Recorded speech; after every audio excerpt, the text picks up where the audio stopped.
आप देख रहे हैं इंडिया वॉच भारत न्यूज। हर खबर पर पहली नजर है। ई रिक्शा चालकों की हड़ताल अनिश्चितकालीन धरने में बदली। हजारों चालक सड़कों पर, संत महंतों व समाज सेवियों का मिला समर्थन। अयोध्या धाम मर्यादा पुरुषोत्तम भगवान श्री राम की जन्मस्थली अयोध्या में मोहल्ला प्रमोद वन में चल रही ई रिक्शा चालकों की हड़ताल ने नया मोड़ ले लिया है।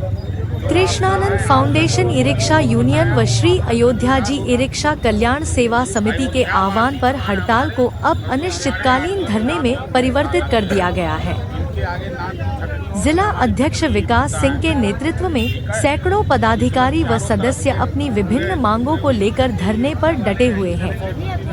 हड़ताल के चलते बाहर से आने वाले पर्यटकों, यात्रियों व श्रद्धालुओं को हो रही असुविधा को देखते हुए स्थानीय संत महंतों, गृहस्थों व समाज सेवियों ने धरने पर बैठे ई रिक्शा चालकों को पूर्ण समर्थन दिया है।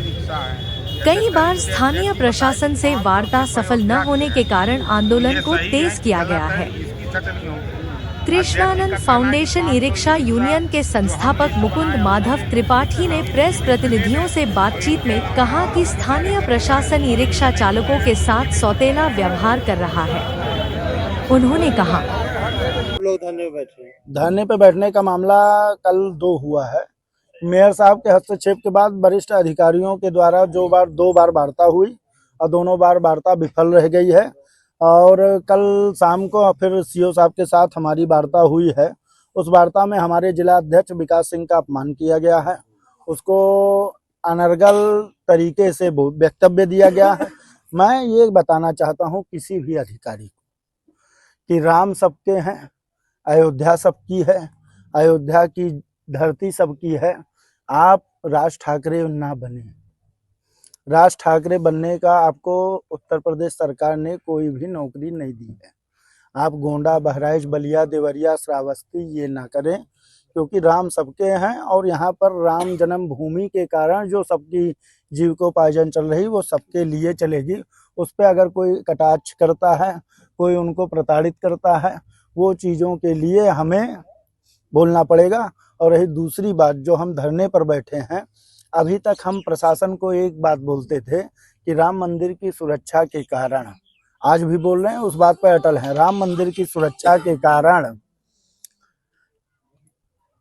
पोस्ट ऑफिस बैरियर से और श्री राम अस्पताल बैरियर तक ई रिक्शा नहीं चलेगा। ये हमारे सभी लोगों का संकल्प है। पोस्ट ऑफिस बैरियर से और श्री राम अस्पताल तक कोई ई रिक्शा नहीं जाएगा, लीगल रूप से, अनलीगल रूप से।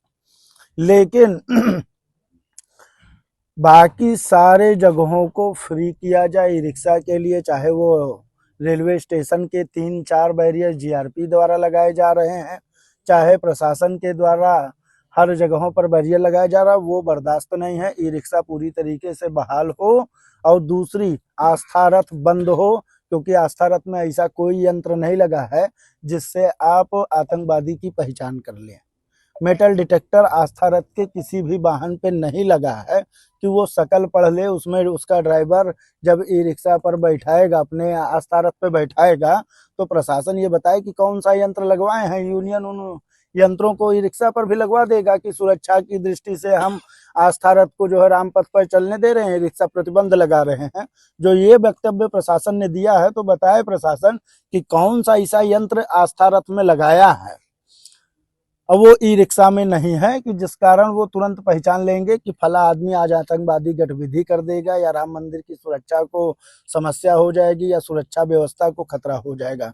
और रही तीसरी बात, आज आप लोगों के बीच में प्रेस के माध्यम से ऐलान करता हूं कि जब तक इस समस्या का निदान नहीं होता है, हम आस्था रथ के बंद होने पे तो थोड़ा ढिलाई कर सकते हैं कि वो ना बंद हो, लेकिन जब तक ई रिक्शा पूरी तरीके से बहाल नहीं होगा, तब तक मैं मुकुंद माधव त्रिपाठी यहाँ इसी जगह भगवान राम की पावन जन्मभूमि की शपथ लेते हुए ये प्रण करता हूँ कि मैं कल 10 बजे से अन्न का त्याग कर रहा हूँ, जब तक हमारी बात नहीं मानी जाएगी।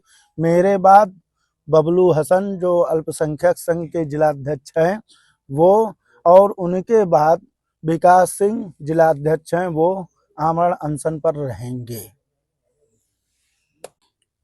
रिक्शा को एकदम रोका जा रहा है, इस पे क्या कहेंगे? जय सियाराम सभी को। इसमें हम ये कहेंगे कि जो बैन लगाया गया है वो हटाया जाए, क्योंकि सबके रोजी रोटी का है। और रही बात सुरक्षा की, तो सरकार तो हमारी खुद एक्टिव है, ऐसा कुछ नहीं है। ठीक है, आस्था रथ चल रहा है, मैं उसका भी ऐसा नहीं है कि मैं उसके खिलाफ बोल रही हूँ, बट जैसे घर घर जाना है और लोग आ रहे हैं बाहर से, होटल गेस्ट हाउस है, दर्शन करना है, क्योंकि श्री राम जन्मभूमि के बाद भी ऐसे स्थान श्री राम की नगरी में हैं, जैसे कि आप सूर्यकुंड मणि पर्वत को ले सकते हैं। तो वहाँ जाना यदि है तो रथ नहीं जा रहा है, और किसी को स्टे करना है, किसी को कहीं चलने की मतलब दिक्कत हो रही, जो सीनियर सिटीजन के लोग हैं तो दिक्कत होती है, क्योंकि हर उतनी सुविधा नहीं दे पा रही है ना सरकार, तो प्राइवेट भी है। तो उसके लिए मैं तो कहती हूँ कि रिक्शा भाई जिनकी रोजी रोटी चल रही है, जिन्होंने लोन लिया है, जिन्होंने किस्त में लिया है, जिन्होंने किसी के माध्यम में कॉन्टैक्ट के द्वारा में 200-400 में चला रहे हैं, उनकी रोजी रोटी चलने दी जाए। और मैं तो यही कहूँगी सरकार से भी, केंद्र से भी, प्रशासन से भी, और जैसे कि हमारे कृष्णा भैया ने कहा है कि जिन के, क्योंकि हमको ये पता नहीं था, हमें अभी जानकारी हुई तो मैं यहाँ पहुँची हूँ। अपने लिए तो हर कोई जीता है, और इसमें मेरा कोई स्वार्थ नहीं है, क्योंकि मैं प्रवक्ता हूँ, मैं तो कोई गाड़ी ड्राइवर, मैं तो गाड़ी चलवाती नहीं हूँ। पर मैं यही कहती हूँ कि सभी मेरे भाइयों की आवाज़ है, सबके रोटी रोजी, बच्चे परिवार का सवाल है, और सब अच्छे लोग हैं, जन्मभूमि भगवान की है, चलने देना चाहिए, सबकी रोजी रोटी चलना चाहिए, सबके पक्ष में काम हो, सब सनातनी है, सब धार्मिक है, सब समझदार है, सब समय में खड़े रहते हैं, पहुंचाते हैं, लगेज से लेकर के, दर्शन से लेकर के, भोजन से लेकर के, और दर्शनार्थी को हर जगह पहुंचा रहे हैं। तो हमारे रिक्शा भाइयों का भी बहुत सपोर्ट है लोगों के साथ। ऐसा नहीं हर व्यक्ति, सरकार पुलिस नहीं खड़ी रहती, ठीक है, आप चप्पे चप्पे में दिए हो, कोनर बाई कोनर दिए हो, स्टैंड बाई स्टैंड दिए हो, बट हर जगह तो नहीं दिए हैं ना।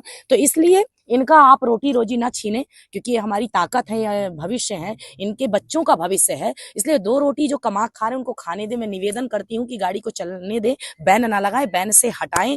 जय सिया राम।